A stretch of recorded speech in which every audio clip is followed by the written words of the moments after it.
Hello, welcome to episode 60 of the Live for Longevity podcast. So today I'm excited because I'm interviewing a good friend of mine, Shay, who we actually had the same business coach years ago, and we just hit it off and we stayed in contact. And it was so funny because it was probably 2 years into us chatting online, every month at least before we actually met in person. So that was super cool. But what I love about Shay is, she's an expert when it comes to nutrition and when it comes to obviously building muscle. Nutrition plays a big role in that, as well as your energy, right? And she takes a holistic view, right? She's trying to kind of share her knowledge on how do we use food as fuel so that we can actually achieve our goals, right? I never want anybody to waste time and energy putting in workouts where they're not correcting their balances, they're not building muscle, they're not gaining more energy. I always want to make sure that people I'm working with are putting in the time and the effort and that they're reaping the results and getting the benefits that they deserve. So stay tuned in because Shay and I are going to dive right in now.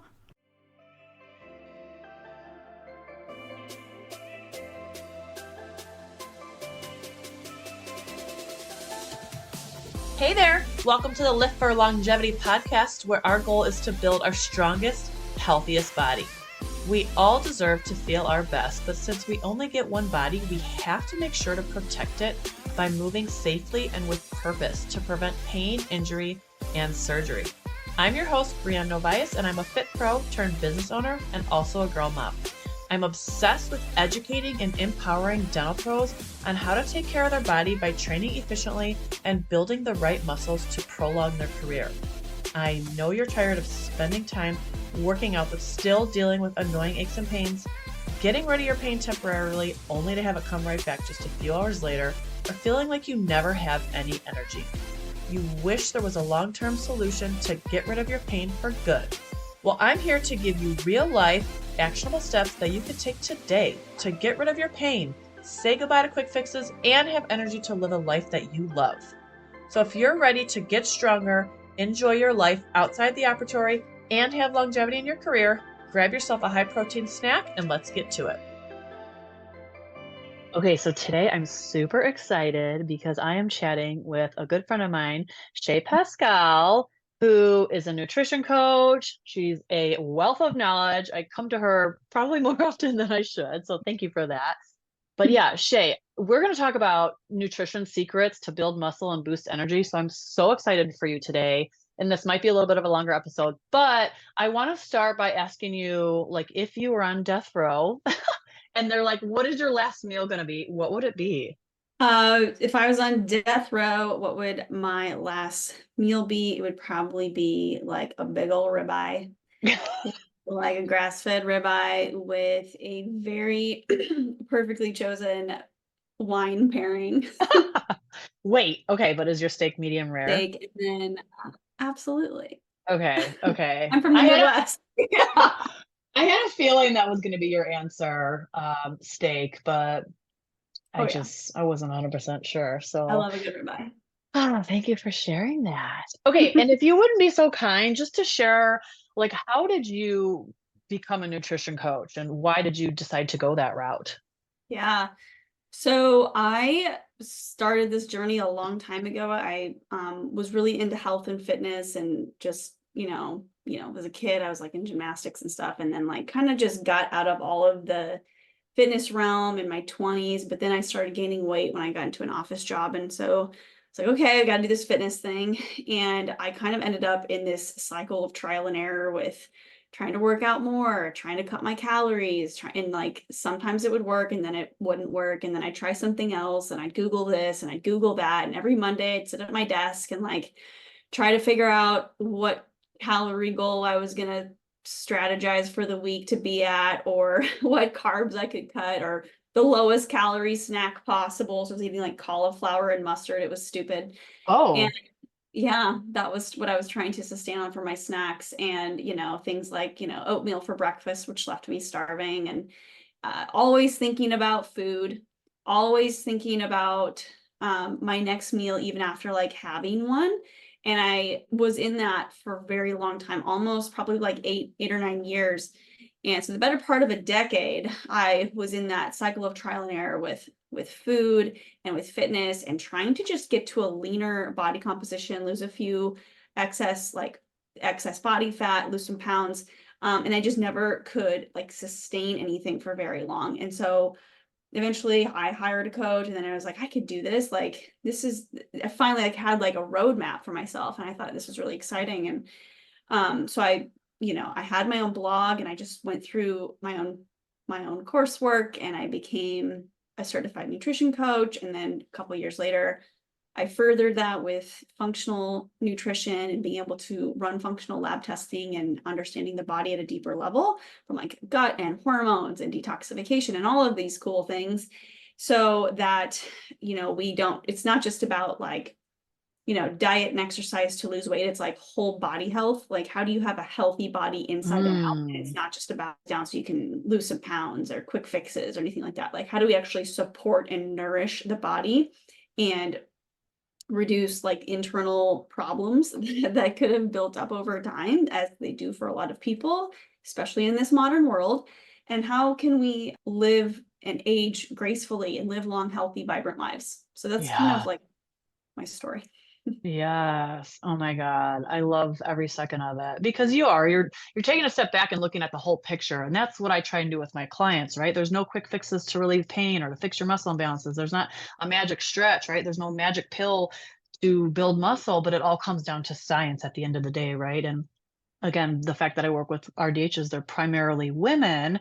And I think across the board, we're struggling with how much to eat, what to eat to build muscle, right? And especially when we have pain and we are correcting muscle imbalances, like it's crucial that we're building those underactive muscles, which is a science. So I want to dive right into essentially like, how does protein help build muscle? I think a lot of my clients tend to undereat program, or women in general, but protein is crucial when it comes to building muscle, right? And so can you just touch on like the best sources of protein maybe, and then we'll go into kind of like how much?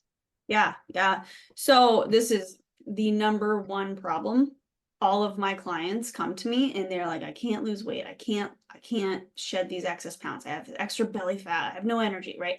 And like, the first thing we do is fix your protein because that's the number one macronutrient. So the three macronutrients: protein, carbs, and fat. And so we fix that macronutrient first. And I am such a proponent of high quality sources of protein. And so that does not look like deli meat. That does not look like almonds. That does not look like, cheese. Those are not good Hmm. sources of protein. They might have some, Peanut butter. yeah, those have protein in them, but those are actually not great sources. So we want to look at things that are predominantly protein. Like, if you were to log that food in an app and you see the majority of the calories are coming from protein, that's how you know it's a protein predominantly. So while deli meat would be predominantly a protein, it's not great. It's not a great source because it's processed, right? Hmm. So the second thing we want to do is look at how it was created and came to be onto your plate, right? Yeah. So that's kind of the high level, right? If it was highly processed to get on your plate, not the best, but grass-fed, organic, pasture-raised meats, especially grass-fed like steak, that is, or beef, those are great sources. I love the brand Force of Nature. They have like a lot of really good options. Okay. And they ship to all, I think all 50 states. So that's a really good one. And then elk, venison, bison, different types of poultry, even, like some pork, some, as long as it was like, think about how, it got to your plate. Like, does it look like something that was processed, or does it look like something that this was, relatively like Sure. intact at some point? Yeah. So that's how Yeah. you look at it. You actually just got me into eating bison. I bought it last week. No, it was earlier this week. And I was telling my boyfriend, and he's like, it's so good.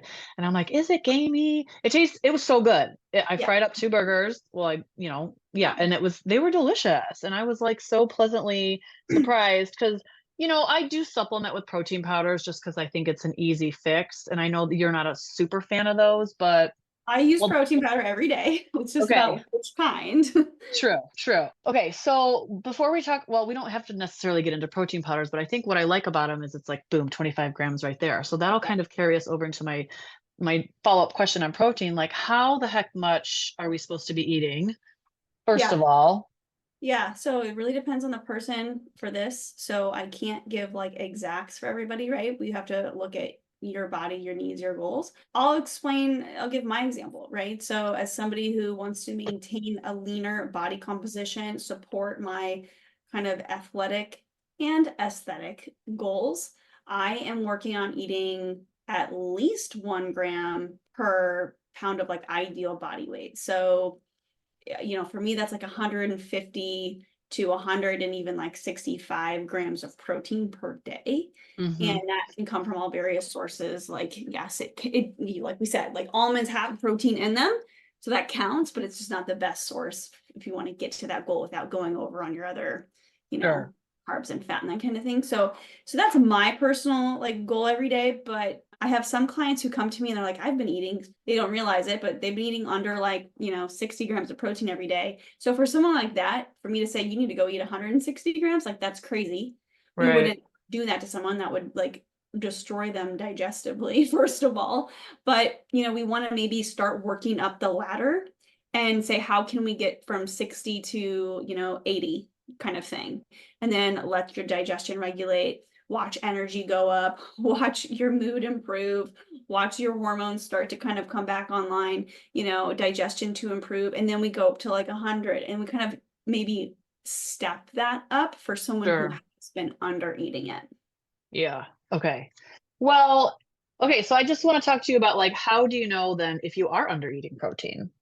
Yeah, great question. So if you are, there's probably various things. I'm trying to do my best to like remember these off the top of my head here. But if you're tired, if you're fatigued, if you have chronic issues with like fatigue, if you have, you know, inability to build muscle, even despite like trying to like go to the gym and lift weights and that kind of thing, and you're just not seeing much change, like you might be under eating protein.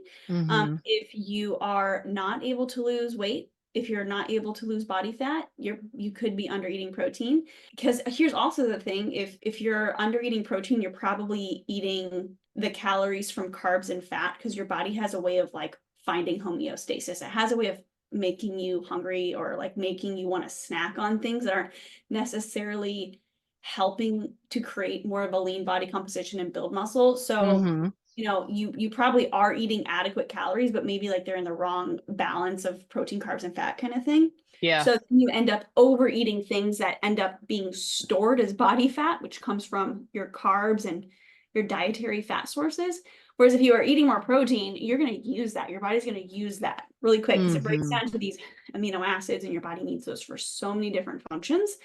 So other signs that might not be as obvious would be like if you have issues with digestion, if you have IBS type symptoms, maybe you're constipated, maybe you're burn, like any kind of digestive dysfunction could be related to under eating because your body's like trying to pull all these nutrients out of it, doing the best it can, but it just doesn't have enough. Hormone issues. So if you notice or if your period's off, or if you just have a bunch of like even those perimenopausal symptoms like hot flashes, low libido, if you have mood issues and maybe anxiety and depression where you didn't have that before.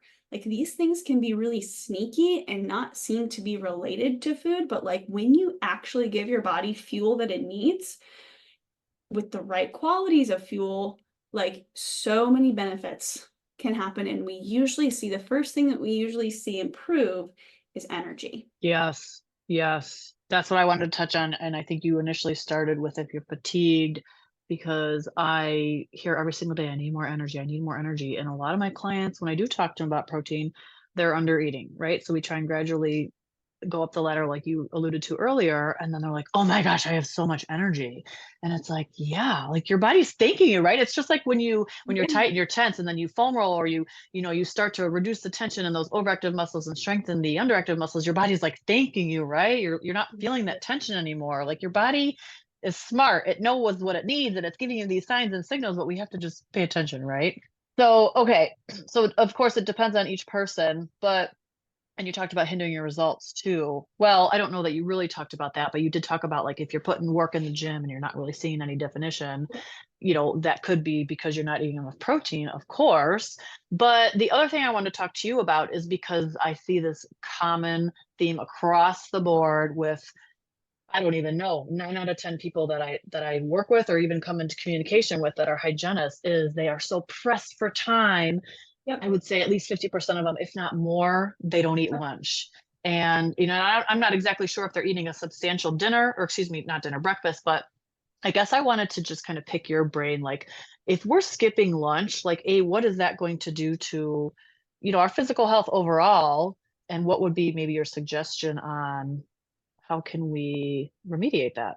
Yeah, totally. Good question. So I get this a lot because I'll get client, like hairdressers have that same kind of thing before. They have no time. So since we specialize in like career women, I try to really dig into the schedule and say, hey, like what does it look like from the time you wake up? What time is that? How much time do you have before you got to go to work? What's your commute like?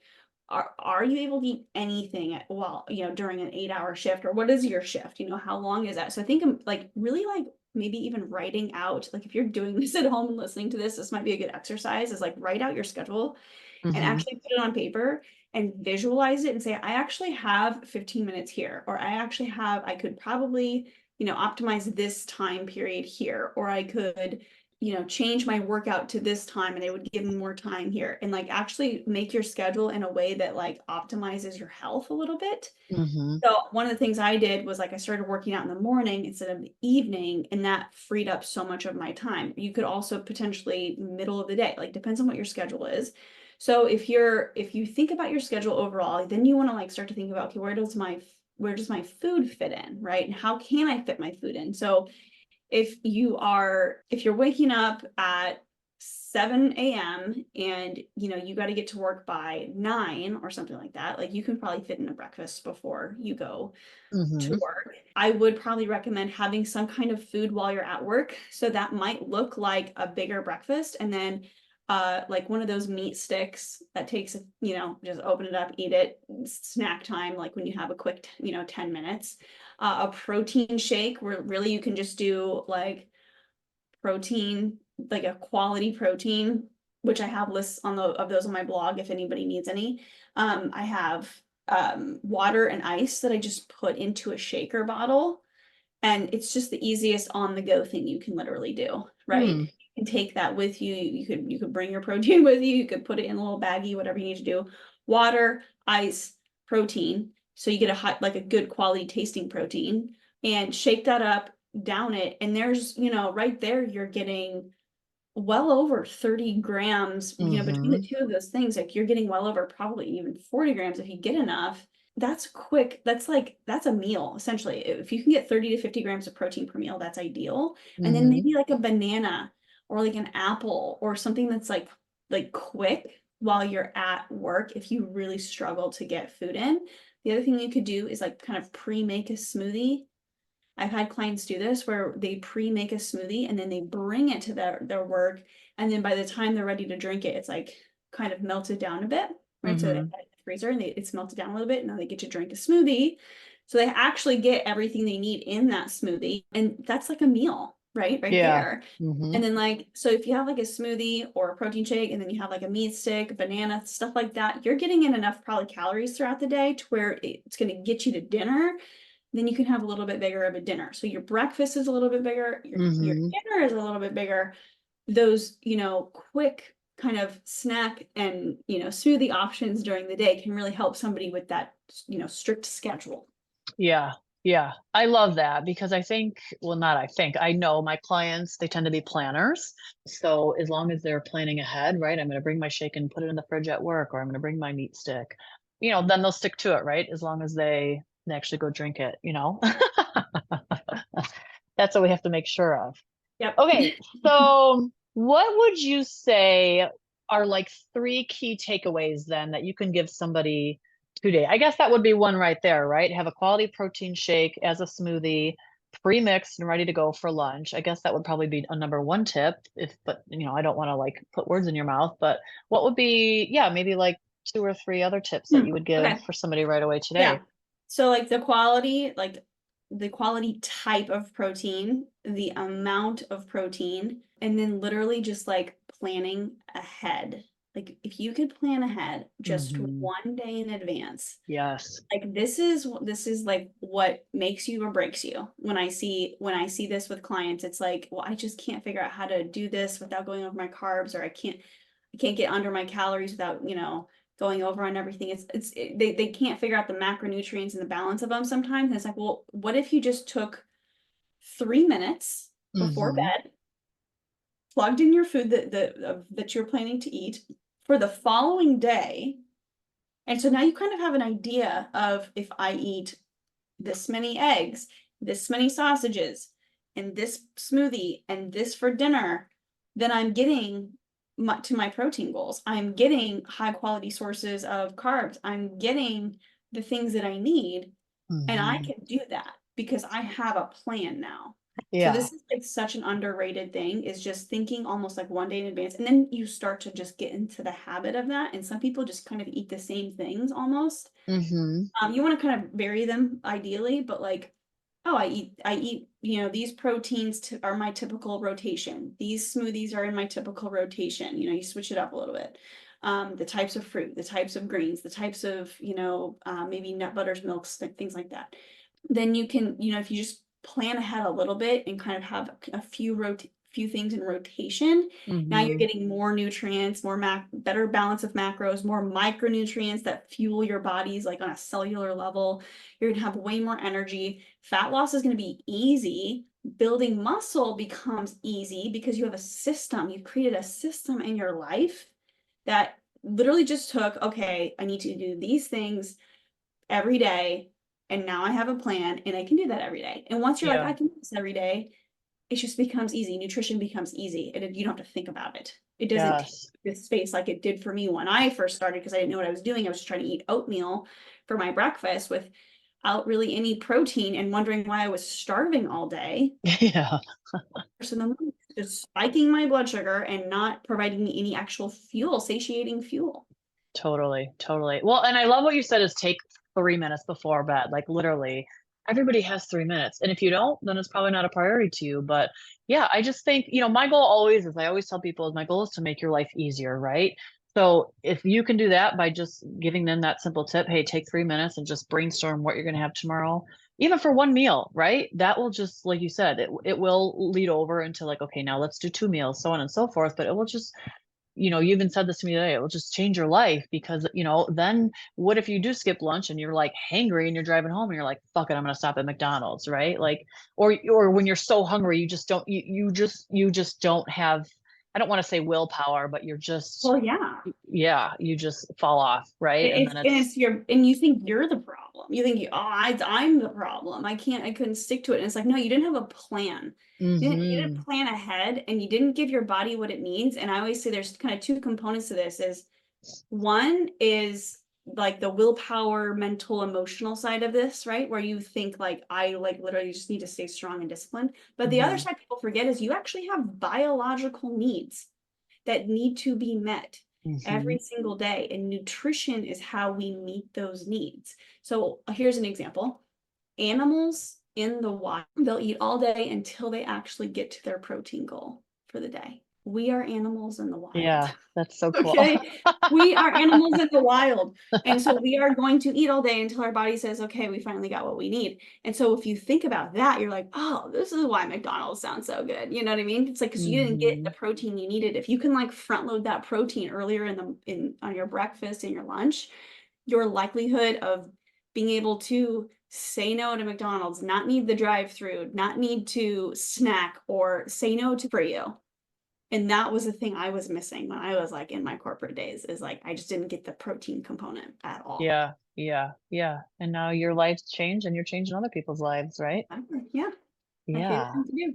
And Absolutely. it's so simple too because it's 25 here, grams here, 30 grams here. Like it's so easy to track without even needing like my fitness pal or whatever. So I think that's another thing that I love so much about it. But I love building muscle and I love protein and they go hand in hand. So I just always enjoy talking about this because I Mhm. don't know.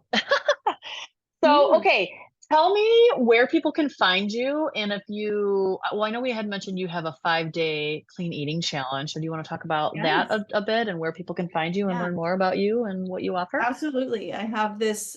So you can find me thebodybulletin.com. thebodybulletin.com is my website, and I have a blog and I have lots of blog posts on there. is also where I hang out probably most, or on Pinterest. And then I have a clean eating challenge. So this is kind of like, think of it like a done for you. Here's what a day of eating looks like for 5 days. So I feel like anyone can do 5 days, because like then you have, 2 days where you can kind of do what you want. Anyone can do 5 days. So I did a 5-day clean eating challenge where I literally spell it out for you. It's almost like a course, but it's free, and I deliver it through email. So all you do is you sign up via email, and I send you like your day one. Here's your grocery list. Here's what your like day of like eating looks like for each day, with like breakfast, snacks, lunch, dinner, all of it stuff spelled out. Really easy to do for like families too, because you can just like make as much as you need. So for those people who are like doing macros and tracking like that, we can also include like my macros checklist to help you shed about 10, 20 inches in just a few months. So we'll help you with that. So we can drop that link in here, but they go really well together. So you start the clean eating challenge. I walk you through 5 days of like tips and tricks and how to get set up. Again, making that systematic like lifestyle so that you can be successful, right? Planning Yes. a little bit. So we'll drop that link in here. It's thebodybulletin.com/clean eating challenge. And we'll drop that in the show notes, if that's cool. Oh yeah, I will put all this in the show notes. Every link that you provide me, I will share, and go find Shay at all the things. But I love the challenge so much because RDHs, they love having a plan. They want you to tell them exactly what to do. So if you lay out breakfast, dinner, lunch, snacks, like that is it's just going to make their life so much easier. So I love that you're sharing that with us. So everybody listening, go get your 5-day free clean eating challenge at the link in the show notes. And then Shay, thank you so much for taking the time to chat with me and share your wisdom and your knowledge. It's always a pleasure. Always a pleasure chatting with you, Brian. Thank you. All right, I'll see you later. Thank you so much for listening in today. I hope you got a takeaway from this episode. And if you did, would you be so kind to share it with another dental pro you think would benefit from it? I know you love learning, and chances are that they do too. Also, I would love to connect with you on Instagram, so go ahead and head over to the Lift for Longevity podcast page or follow me at Built by Brienne. If you shoot me a message saying hello, I will personally respond because I love chatting with dental pros. Before you go though, I want to let you know that I appreciate you and what you do, and I hope to chat soon. Until next time, stay strong.